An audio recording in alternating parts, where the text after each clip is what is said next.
this is something that Mycole and I joke about all the time. But it's former athletes jumping straight to ESPN or national networks without, as we like to say in local media, proper training or the right resume. And Marcus Morris, we're going to throw this clip in there because y'all got to hear this. He's on First Take with Stephen A. Smith and Shanae. I don't want to say her last name because I don't know how to pronounce it and I don't want to disrespect her, but she's a basketball analyst on there, Shanae. She's really good. But basically, Marcus Morris is describing the Memphis Grizzlies and Ja Morant, and he goes, I really like these YNs. I think it will be a really tough game. I really like the Grizzlies. Like the YNs, they really come into play, right? Like they're gonna be excited. They're gonna be ready to go. And it's just like one is just like, all right, man. For people who don't know what YNs mean, that means young Negroes, basically, the filter version. And it's just like, bro, you know how many black people have come before you, fought tooth and nail to get to where they wanted to be on a national network or something like that, or just local journalists that like had to go through all the racism, all the double standards, like the black person not being in and whatnot, and the industry being dominated by white men back in the day. Like it took us so long to have a seat at the table and to be able to be who we are, showcase our personality. Shout out to Stuart Scott, who really made it cool, like, to showcase your flavor on national TV, just for an athlete, current athlete, to get up there and be like, yeah, these YNs. It's like, bro, what are we doing, man? Like, you shouldn't be on TV anyway. I get if you just coming on to be like a guest analyst or whatnot, but like, bro, like you got to have some common sense. Like that's like ESPN having Paul Pierce as an analyst, and then he goes on live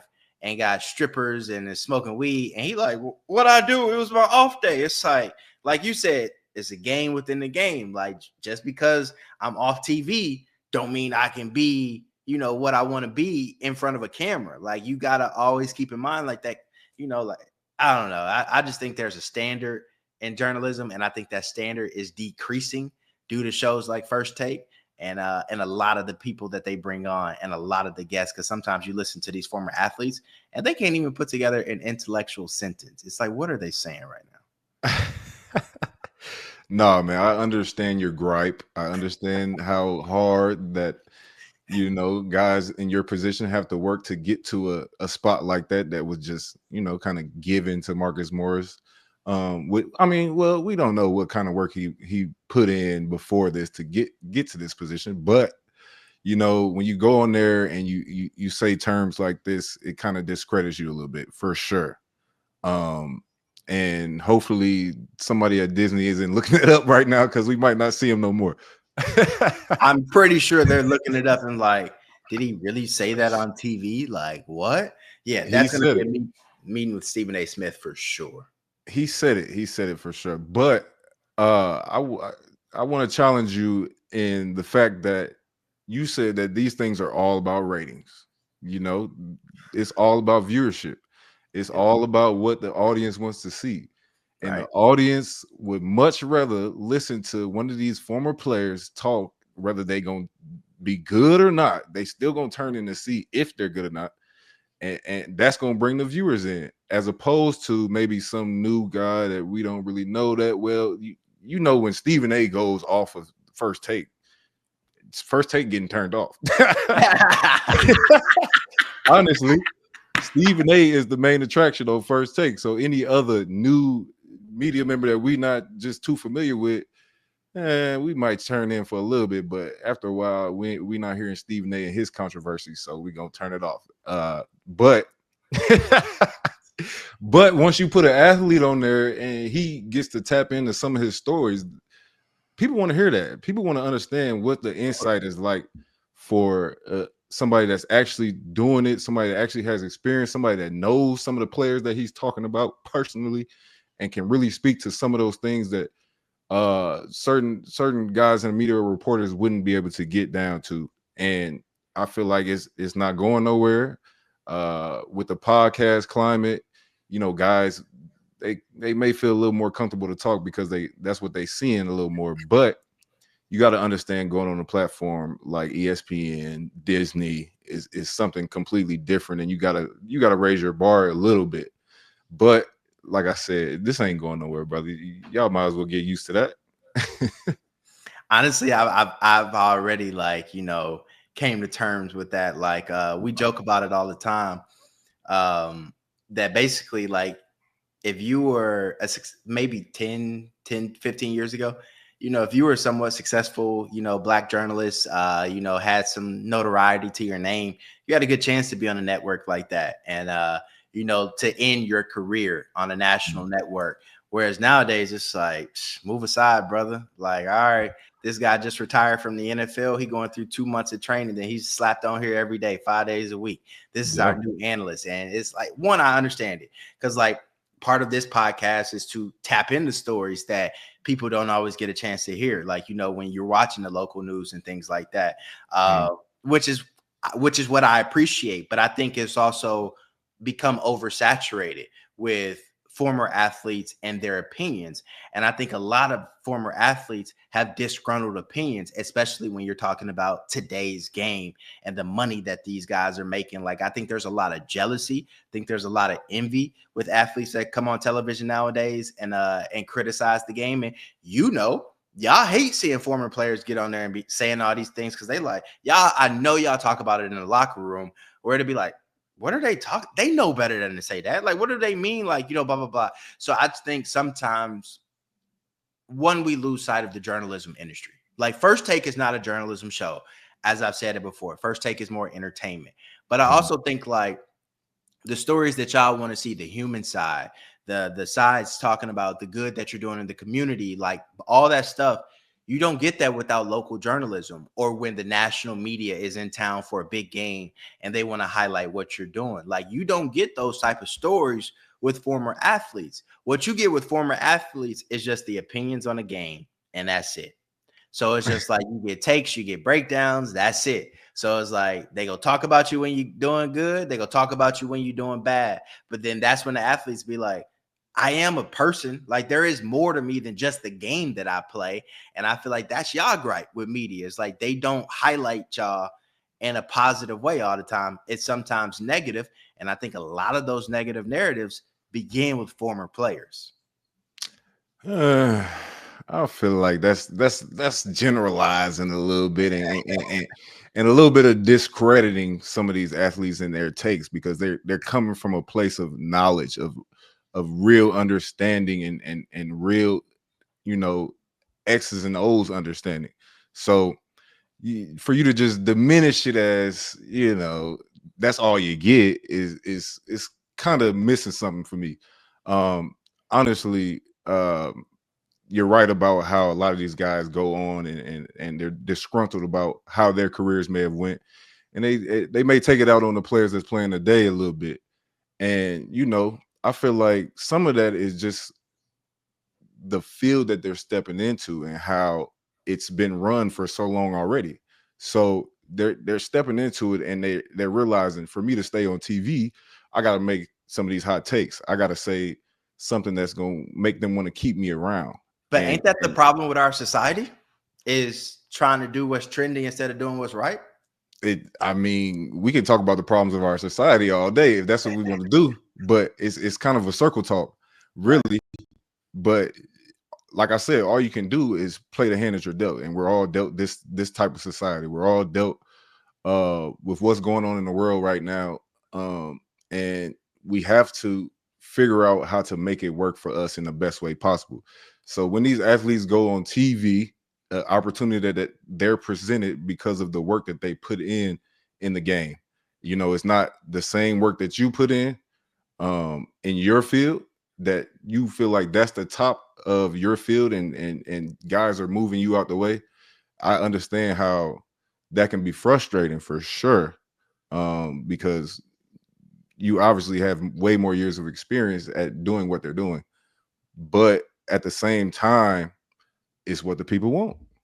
It is. And look, I'm not sitting here saying that some athletes don't deserve jobs. Like, I want to clear the record right there. Like, not every former athlete or athlete that joins ESPN, First Take, or NFL Network, whatever the case may be, like, there are some really good athletes on there, like Dan Orlovsky, Ryan Clark, Swagoo, like those guys, like you really learn ball from. Like Brian Baldinger is one of my favorite follows on social media. The way he Mhm. breaks down the game, it's not like all this dramatics and flares and takes. Like you're getting real ball knowledge, like on like NFL Live, NBA Live, things like that. I wouldn't even say NBA Live. I think that's more opinions compared to NFL Live. NFL Live is really giving you a lot of ball mixed with good media personalities with Mina Kimes, Laura Rutledge, and all of them. So I think there's a difference in a standard when it comes to like good athletes on TV and bad athletes on TV. And I think athletes deserve a right because they're tapping into stories that we don't know about that we can't highlight. But I also think that what gets diminished or discredited sometimes for journalists, for that matter, is a lot of athletes like to say, well, y'all didn't play the game at the highest level, so you Mhm. can't talk about this better than I can. And I think sometimes that's not all the way factual because you sometimes have head coaches in the National Football League, National Basketball Association, MLB, whatever the case may be, where they never played a lick of that sport, but they actually may be really, really good, or they never played in the pros, but they're actually a great coach. And so you could take coaching and credit, from a guy like that inside your clubhouse. And it's like, the same way that a coach who didn't play in the sport can work his way up and become a head coach. I think it's also true to say that a journalist who didn't play a sport but has covered it for 20 to 25 years, been in numerous locker rooms, can also have that same knowledgeable output when breaking down a game and breaking down what it takes to win, etc. Just because they didn't play doesn't mean that they don't know the game and can cover it extensively. Now, there are certain reporters that didn't play the game, that don't understand it, that think they know it, and they don't. But I just think sometimes athletes tend to discredit journalists and their knowledge of said sport, just because they didn't play it at a pro level. Definitely, man. I give y'all that for sure. That somebody could definitely study the game for years and years and be able to understand it and give it an eloquent take on it for sure. But it's kind of different than having those exact experiences and being able to draw back to these experiences and bring the audience in with your storytelling. Right. So it's two different things. They both can work. They both can work at a high level, and it just depends on the person and what type of preparation they did before they went on there, and how they're conducting themselves when they go on there. Yeah, and I honestly think like guys like Ryan Clark that put in the work while they were playing, being an intern at a former local news station and like doing things the right way, you kind of tend to see those athletes take off a little bit more because they understand the magnitude of the level that they're on and the platform that they have and how they can capitalize off that. Because I'll just tell you this, a lot of athletes can get on TV and tell you a locker room story or tell you what they think should happen. But boy, let me tell you, if they had to read off that teleprompter and host an actual show, they'd be looking like a deer in headlights. Because to Yeah. actually call a highlight while reading a script, while simultaneously looking at the highlight to make sure you're at that exact moment in your script or you're reading the same play that's on air, man, that's a skill. And I think a lot of people lose sight of that. And I just to round out this conversation, I think we need to have that healthy balance still. And I think we're losing that balance between a journalist and an analyst. And I Mhm. think we need both because, like you said, there's stories that are untapped that we need to tap into about what goes into being a champion, locker rooms, etc., from that former athlete. But like you said, it's all about storytelling. And we need that journalist to help tell that story, to help give that guy the platform to go down memory lane and share what occurred. And so I just think that it's a fine line nowadays. And, it's a line that gets crossed a little bit. And I think a lot of people don't really care about journalism. They just care about that next viral moment, which I don't think is sustainable long term. Just when you're talking about like the mental psyche of these athletes, and all that stuff, they don't want to hear negative stuff. Sometimes they just want to hear straight down the line, neutral takes. And Well, look, man. Hey, when I go on first take and I get my viral moment, don't be hating for it.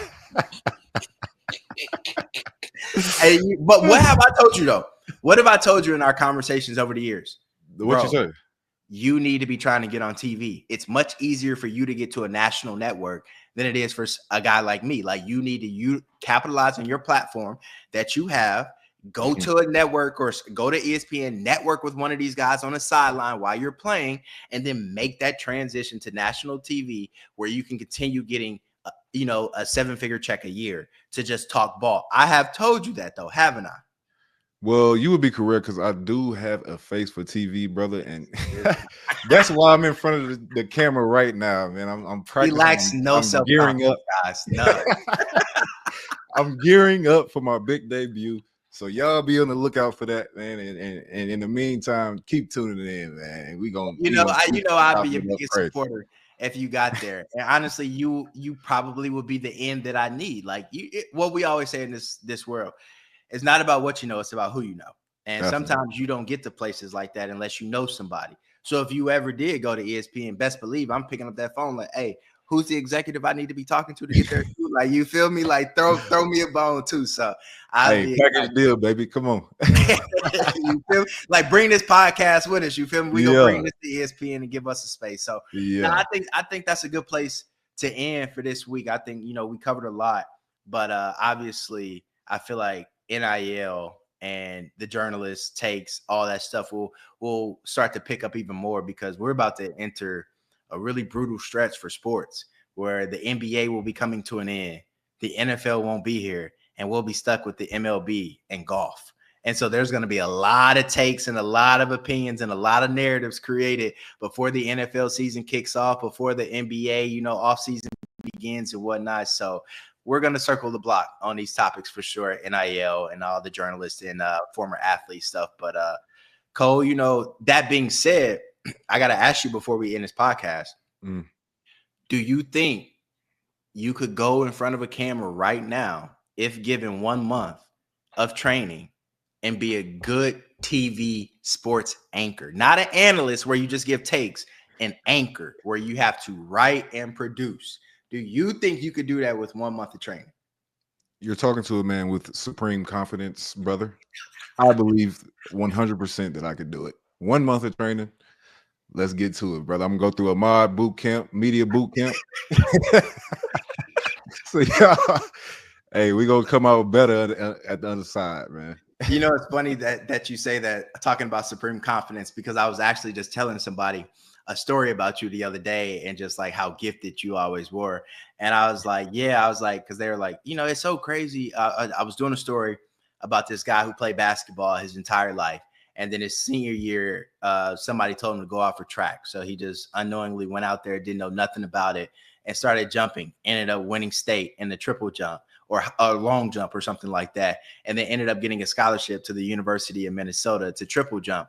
And I was like, it's pretty remarkable because now he's one of the best in the NCAA and really hasn't even done that sport for 3 years. And I was like, I got a buddy named Mycole. I was like, never played volleyball a day in his life. Goes out for our boys volleyball team in high school. And what, y'all were like state runner-ups or something like that. And Yeah, then, something like that, then literally our senior track season, Cole had to have shoulder surgery or whatever. So literally out the entire track season. He came out for like the beginning, and I'll never forget, he did like some races and stuff with us and whatnot. And our trainer walked out there and was like, no, like you just had surgery. Like, it's not happening. He couldn't do it. Dude comes out the last 5 weeks of the season and places top 10 in state in the throwing event. It's like, how, bro? Like, how, bro? Look, man, I just got to thank the man above. I am blessed, brother. And there's nothing much more to say about that, man. Hey, thank you, Lord. Shout out to the man above for Cole's athletic talents. All right. And we appreciate y'all.